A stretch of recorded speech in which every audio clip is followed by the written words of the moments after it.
अगर तौबा का दरवाजा ना होता तो यकीन जानिए कि फिर जन्नत के इम्कानात के इंसान जन्नत में जाए ये बहुत कम है।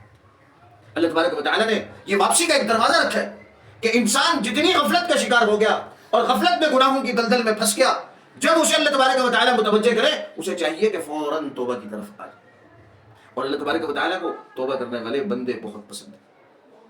अल्लाह तबारक व तआला ने गुनाहगार बंदों को भी जो अलकाब, जिस अलकाब से नवाजा है, जिस लक़ब से अल्लाह तबारक व तआला ने पुकारा है, सगे माँ बाप भी अपने नाफरमान बच्चे को उस लक़ब से नहीं पुकारे। लेकिन अल्लाह तबारक व तआला ने अपने बंदों के साथ बड़ा अजीब हुस्न सलूक रखा कि अगर कोई शख्स गुनाहों की दलदल में फंस गया और गुनाह की वजह से अपने ऊपर जुल्म कर लिया, अल्लाह तबारक व तआला उसे ऐसे खूबसूरत अंदाज से पुकारे, या इबादियल्लज़ीना असरफ़ू अला अनफुसिहिम ला तक़नतू मिन रहमतिल्लाह, अल्लाह की रहमत से मायूस मत हो।